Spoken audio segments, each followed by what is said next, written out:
welcome back to my channel. We're gonna get straight into it today. We're gonna have a story time about my dumb and naive self when I was really young and another one of my misfortunes.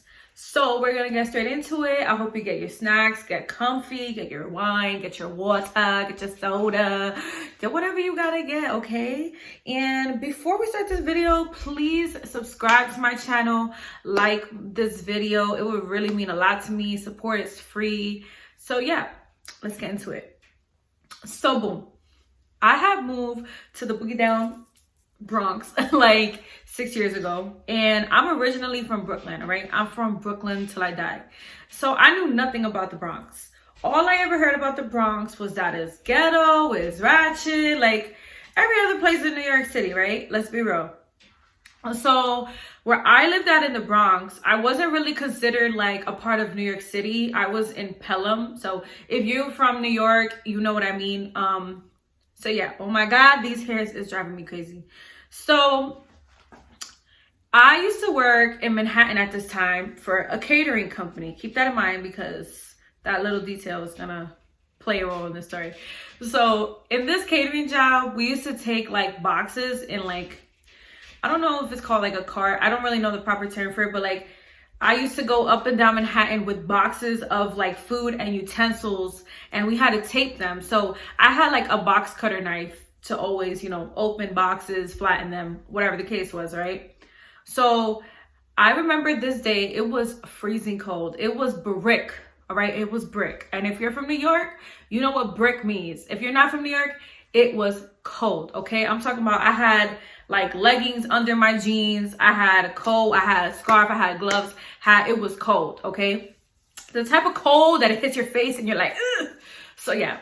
So I remember that I dropped my son off at daycare. And in order for me to get to his daycare, I had to like take a bus and drop him off at the daycare. And then once I dropped him off at the daycare, I would walk to the train station, which was like 4 blocks away. And I would go into Manhattan to go to work, right? So where his, oh Lord. So where his daycare was 233rd Street on the 2 train by Wakefield, I believe, which like that area in itself is like not the best neighborhood. So I was already a little like moving militant, looking at my surroundings, right? So I had a habit of like wearing my earphones but not having music in them, and I would walk down the street and pretend I was like in a full-blown jam session like that, because I never wanted to be approached by people, and you know, I just wanted to like not be seen and kind of just act like I was not aware of what was happening, but I was actually very observant because I was listening to silence. So I'm walking or whatever, and a car pulls up, and there's like a man, and he lowers the window, and he's like, "Hey, yo, mom, you got a lighter?" And I look at him and I'm like, no. So I put my earphones and I'm walking, right? So I'm walking, mind you, I got like 4 or 5 blocks to go. So I go to the next block, I'm crossing the street, and I see a car that I believe looks like similar to his. It's the same color, but keep in mind, I'm not paying attention to like the model of the car, like what it looks like, cause you know, I'm supposed to be in this jam session. So I look, and it's a guy who looks exactly like the guy who just asked me for a lighter. And there's like an elderly woman in the back. So in my head, I'm like, that can't be him because, you know, it's too fast. Like it was just a block away. He was by himself. How is a woman gonna be in the car like 2 minutes later, whatever.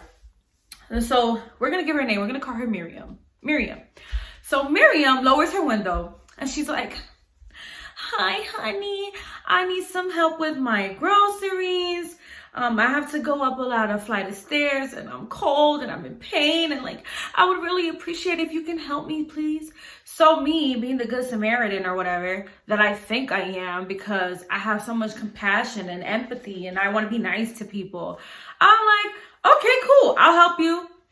Because look, if it was my grandma or if it was my mom and they were old and they asked for help, I would want somebody to help them. So here I am and I'm helping them, right? So I'm telling her like, hey, I could help you, but like I have to go because I got to get to work, and my train comes in like 12 minutes. So like I really got to go. And she's like, oh, no problem. Like, just help me with my groceries. And then I'll tell my son to drop you up at the train station, right? So at this point, I'm like 3 blocks away from the train station, right? So she's like, yeah, just get in the car. I live right here in this little red house, which I've seen this lady before. So like, I'm thinking she's legit because I used to see her like in the store and stuff like that. But I've never like, interacted with her. So I get in the car, whatever. We go into the building. I help her like unload her groceries. It wasn't even like a lot of groceries. It was like 3 bags of stuff. And like, she could have carried it. Seriously, she could have carried it. Like, you're old, but you're not that old. So whatever. I leave the groceries in her apartment, go up the flight of stairs, and she gives me like $5. And she's like, okay, have a good day. Thank you for helping me. Like, I already told my son that you have to go to work and he's gonna drive you to the train station. So I'm not thinking anything of it because I'm like, okay, like, I did her a favor and she's doing me a favor, right? She's being considerate because I gotta go to work or whatever. So I get in the car and I look and I'm like, oh, this is the guy who asked me for the lighter.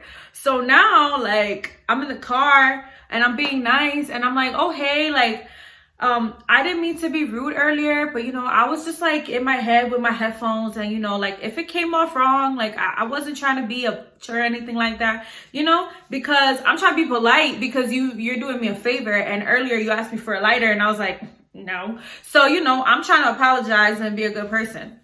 He's like, no worries, whatever. So he's like, oh, so you have a child, right? So in my head, I'm like, how does he know I have a child? Like, that's weird. But like I said, I was right in front of the daycare when he pulled up. So maybe he just thought like, oh, she has a kid. She just, came out the daycare or whatever, right? So I'm like, yeah, I have a kid, whatever. He's 2 years old. And he's like, did you have him like naturally or like, did they cut you open? So I'm like, no, they cut me open. And he says, can I see your scar? And I'm like, no, like, no, that's weird. So he's like, oh, you just look really good. Like, you don't look like you had a baby, da da da. So females, I know that you can relate. Like, when men are being creepy or like giving unwanted attention to us, sometimes we go along with it and we try to be nice because we're really scared of what they could potentially do to us. Like, a lot of men cannot handle rejection very well and it could be like a dangerous situation. So this was me just trying to like be cool and cordial because, I didn't want anything bad to happen to me, right? So I'm in the car and I'm just like going along with it. And I'm like, thank you. Like, he's complimenting me, right? So we pull up to like the 3rd block now, right? And the train station is right there. So I'm telling him like, oh, you can drop me off right here. Like, this is my stop. Like, the train's coming in 9 minutes or whatever. Like, it's cool. And he's like, oh no, I actually live like a few blocks that way. And if I drop you off that way, you'll cut like 5 or 6 train stops, right? So if you're not familiar with New York, the train is up here, right? Like, it's up here and these are all red lights, right? For blocks. So just imagine like all of the red lights are all train stops. So yes, if I would have been dropped off over there, I would have been short a few, excuse me. I would have, missed a few train stops and I would have got to work earlier. So at this point, I'm like scared. I'm like, okay, whatever. I got to play the nice role. Like, fine.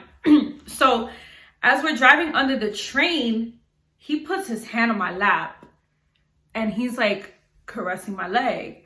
So now I'm starting to get scared. He's gonna chop me up in pieces. Like, my son's not gonna have a mom. Like, I'm so stupid. Like, why did I get in this car? Why did I help this lady? Like, all these thoughts are like running in my head, right? So now my flight or fight kicks in and I'm like, I need to get out this car. Like, I need to get out, right? So I'm in the passenger side and I noticed that his door, like, you know how you can press unlock to unlock the doors? Like, his car didn't have that. Like, it was an older car. So I see on his side that he has that, right? So I'm like, how the hell am I gonna get on that side? Like, whatever. So this was my first plan. So I'm like, oh, hey, can we go to the store real quick? Like, I would like to get some breakfast. Like, if you like, I'll buy you breakfast, like, do you want anything? Cause you're doing me a favor. So this is me acting cause I ain't trying to die. Not today. No, not today, Satan. I'm over here trying to live. we try to live, okay? So I'm trying to be nice. I'm like, do you want anything? Like, do you want a bogey? Because if you're from New York, you know what a bogey is. I'm not really sure if I could say it on camera, but it's like that, whatever. I'm like, you know, you want a bogey? Because like he asked me for a lighter, so I'm assuming like, you know, he smokes cigarettes or whatever. So I'm like, you want a bogey? Like, can I get you a pack of cigarettes? I'm trying to be nice, okay? He's like, no, you don't have to go to the store. It's okay. Like, if you want something, I'll go to the store. So I'm like, oh, this man ain't trying to let me out. Like, we're going to have to do something. So I'm like, okay, his windows are tinted. So like, if I even try to wave, nobody's going to see me. And second of all, I'm stuck in this car and he's not trying to let me out. So I got to think of a plan. So my plan is, I'm about to act like a thought. I'm about to be a hot thought pocket. And that's going to be my way out of this car. So I'm over here like, I like your beard. You're really handsome. I love your accent. And he's going along with it. Like, he has his hand on my leg. So I grab, like, this is his hand. I grab his hand and I'm doing this to him. And I'm like, oh, you make me not even want to go to work. Like, you know, like, you seem really fun and you're so nice. And like, there's not so many guys like you nowadays. And mind you, I'm doing all of this to get out of the car. Like, I'm trying to think of like a master plan, right? So we get into like a very intense conversation and I'm just going along with it. Like, oh yeah, thank you. Like, I would love to do that. Oh yeah, you want to do that to me? Yeah, cool. Going along with it, right? So I'm like, I would love to, like, can I get your number? And like, you could pick me up, da da da da. Like, so now I'm playing it like, I'm gonna give you my number and we can go on a date to see if maybe you'll let me out the car. And it still ain't working. So I'm like, all right, we're gonna have to go Brooklyn on his ass. Like, the Bronx is gonna learn what Brooklyn is about. So remember about that box cutter I had, right? So I'm in my hand now. I put my hand in my bag and I take out the box cutter, right?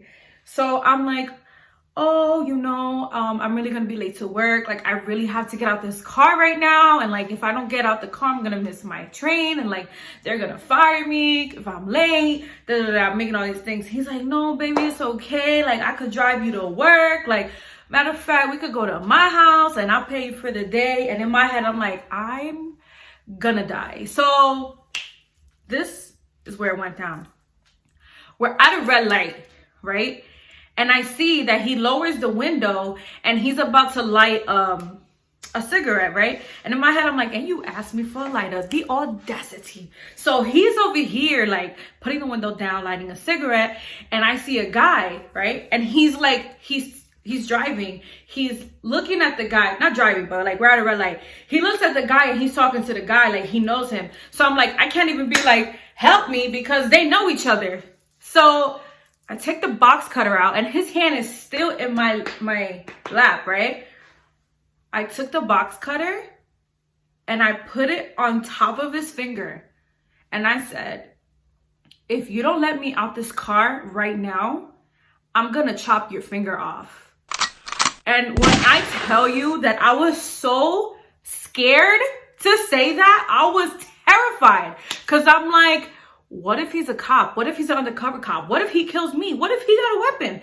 What if he like slices me right here? But at the same time, I'm like, my life is on the line. Like, I need to get out this car. I'm gonna do anything that I need to get out this car. And like, when I said that, like, you could tell he was genuinely scared. He was like, oh, you crazy. Da, da, da, da. Get out of my car. So I take the box cutter and I'm like, are you gonna open the door now? Like, are you gonna let me out the car? Because I'll really cut your finger. So he's like, yeah. So he opens the door, he unlocks the door, and he's like, get out of my car, get out of my car. So I run out of the car, I'm running. And it's freezing in New York, it's brick. I'm running to the damn train station and I'm looking like for a person in the train booth to try to like tell them what happened or whatever. And there's nobody in the train.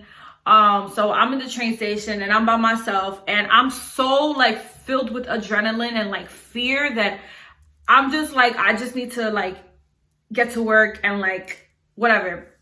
So basically that's like the story time.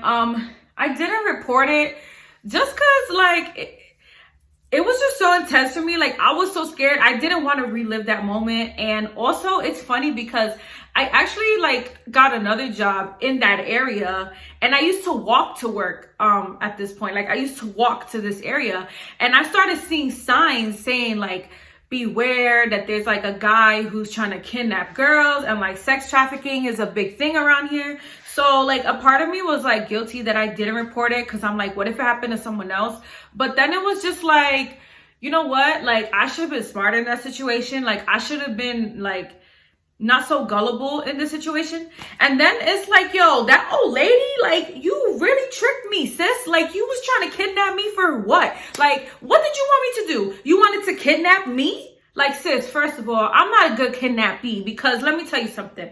I'm always hungry, so you're going to have to feed me a lot. Second of all, I snore really loud, so you would have been really annoyed with me sleeping. And like, third, sis, I was not wiping your butt cheeks. I was not changing your diapers. So like, what was the point of you trying to kidnap me for? Like, for what? For what?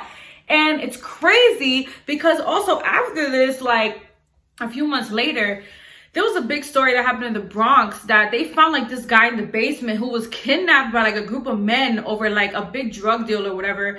And they found him like in the basement, and he was there for like months. He wasn't dead or anything, but like he was just kidnapped for some odd reason.